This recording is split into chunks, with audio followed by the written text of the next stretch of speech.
वरिष्ठ आईपीएस अधिकारी केवल खुराना का निधन, लंबे समय से चल रहे थे अस्वस्थ। जॉनसार बावर के 2 दिवसीय दौरे पर मुख्यमंत्री मॉर्निंग वॉक के साथ लोगों से की मुलाकात।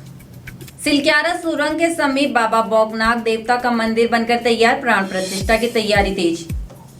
नैनीताल जिले में 15 दिन पहले ही आम और लीची के पेड़ों में आए बौर, किसानों को अच्छी फसल की उम्मीद। पश्चिमी विक्षोभ सक्रिय होने से रुक रुक कर बदल रहा मौसम, ठंडी हवाओं से तापमान में गिरावट दर्ज। नमस्कार, आप देख रहे हैं उत्तराखंड टाइम और मैं हूं आपके साथ अनुरागनी चौहान। खबरें अब विस्तार से। उत्तराखंड कैडर के वरिष्ठ आईपीएस अधिकारी केवल खुराना का निधन हो गया है। केवल खुराना पिछले लंबे समय से अस्वस्थ चल रहे थे और दिल्ली के मैक्स अस्पताल में उनका निधन हो गया है। केवल खुराना के निधन की खबर से प्रदेश के पुलिस महकमे में शोक की लहर है। बता दें, केवल खुराना 2005 बैच के आईपीएस अधिकारी थे, जिन्होंने प्रदेश में विभिन्न महत्वपूर्ण पदों पर अपना योगदान किया था। केवल खुराना को बेहद अनुशासित, कर्तव्यनिष्ठ और उत्कृष्ट प्रशासनिक क्षमता के लिए जाना जाता था। आईपीएस केवल खुराना आईजी स्तर पर होमगार्ड विभाग की जिम्मेदारी देख रहे थे।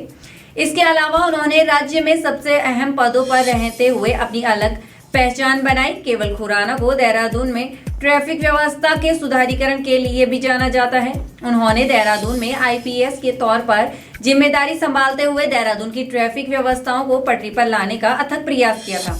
इसके अलावा भी वह तमाम जिलों की कमान संभाल चुके हैं और राज्य में पहली बार ट्रैफिक डायरेक्टर के रूप में भी उन्हें जिम्मेदारी मिली थी। आईपीएस अधिकारी केवल खुराना के निधन से उत्तराखंड में भी एक काबिल पुलिस अफसर को खोया है। हर कोई आईपीएस अधिकारी केवल खुराना के निधन की खबर से गमगीन है। वरिष्ठ आईपीएस अधिकारी केवल खुराना ने उत्तराखंड में लंबे समय तक सेवाएं दी। वरिष्ठ आईपीएस अधिकारी केवल खुराना ने उत्तराखंड के यातायात निदेशक के पद पर रहते हुए यातायात व्यवस्थाओं को मजबूत बनाने में अहम भूमिका निभाई थी।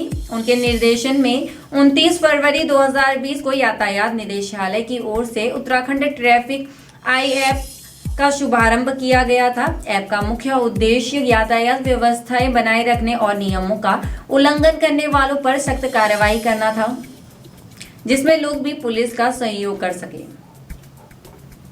मुख्यमंत्री पुष्कर सिंह धामी ने अपने 2 दिवसीय जॉनसार बावर दौरे पर आज सुबह हनोल में मॉर्निंग वॉक के दौरान स्थायी लोगों से मुलाकात की। उन्होंने सरकार द्वारा संचालित विभिन्न योजनाओं का फीडबैक लिया। मुख्यमंत्री ने महासू देवता मंदिर क्षेत्र के पुनर्विकास के मास्टर प्लान का अधिकारियों के साथ विस्तार से चर्चा की और कार्य में तेजी लाने के निर्देश दिए। बाजार भ्रमण के दौरान मुख्यमंत्री ने विद्यालय जा रही छात्राओं से भी मुलाकात की और उन्हें आगामी परीक्षाओं के लिए शुभकामनाएं दी। इसके बाद उन्होंने मासू देवता मंदिर क्षेत्र के पुनर्विकास को लेकर अधिकारियों के साथ चर्चा की।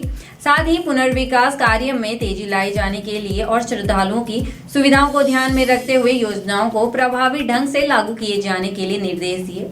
सीएम धामी ने त्यूणी में इसके पहले दिन मुख्य जन सेवा कार्यक्रम में जनसभा को संबोधित किया और कहा कि यह मेरा सौभाग्य है कि आज मुझे मां यमुना की सहायक नदी टोस के तट पर इस नैसर्गिक सुंदरता, आध्यात्मिकता, चेतना, विशेष परंपराओं की पुण्य धाराओं में आप सभी के बीच आने का मौका मिला और 2022 के चुनाव परिणाम आने से पहले महासू महाराज के दर्शन करने के लिए आए थे।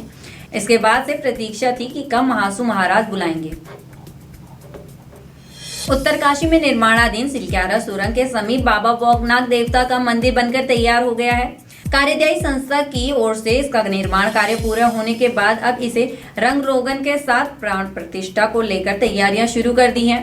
संस्था के अधिकारियों के अनुसार सुरंग के आर पार होते ही इसमें पारंपरिक तरीके से प्राण प्रतिष्ठा का कार्यक्रम आयोजित किया जाएगा। नवंबर 2023 में निर्माणाधीन 4 किलोमीटर लंबी सिलक्यारा सुरंग के भीतर भारी भूस्खलन होने के कारण वहां पर 41 मजदूर फंस गए थे।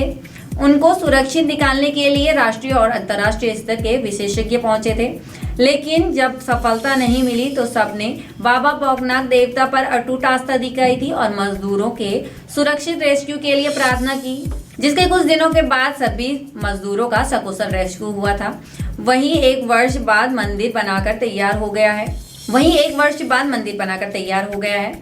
नवयुगा कंपनी के अधिकारियों ने बताया कि अप्रैल माह में जब सुरंग आर पार हो जाएगी, उसके बाद वहां पर प्राण प्रतिष्ठा का कार्यक्रम आयोजित किया जाएगा। वहीं निर्माण पूरा होने के बाद अब रंग रोगन का कार्य किया जाएगा।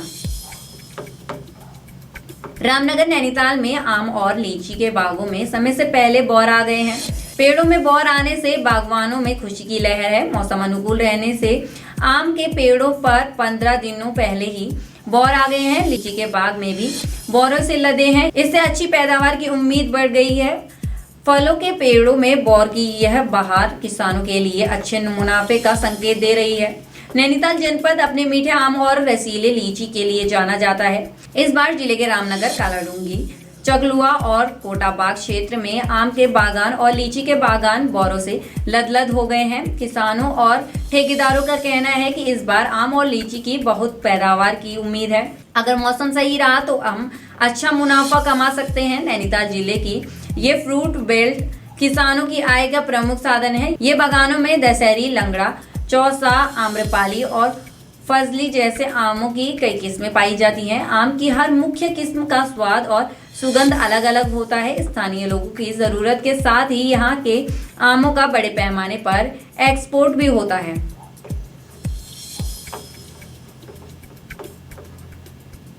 भले 2 दिन से मौसम साफ हो, लेकिन फरवरी के आखिरी में एक बार फिर मौसम में बदलाव देखने के आसार हैं। प्रदेश के सभी जिलों में हल्की बारिश के साथ ऊंचाई वाले इलाकों में बर्फबारी की संभावनाएं हैं। मौसम विज्ञान केंद्र की ओर से 26 और 27 फरवरी को बारिश और बर्फबारी का येलो अलर्ट जारी किया गया है। मौसम विज्ञान का कहना है कि पश्चिमी विक्षोभ सक्रिय होने की वजह से उत्तराखंड में रुक रुक कर मौसम बदल रहा है। ठंडी हवाओं के बढ़ने से तापमान में गिरावट दर्ज की जा रही है, जिसकी वजह से बारिश और बर्फबारी की संभावनाएं हैं। केंद्र की ओर से जारी पूर्वानुमान के अनुसार 26 फरवरी को देहरादून समेत उत्तरकाशी और टिहरी जिले के कुछ हिस्सों में तेज गर्जन के साथ हल्की बारिश की संभावनाएं जताई गई हैं। बाकी की तमाम खबरों के लिए बने रहे उत्तराखंड टाइम पर। धन्यवाद।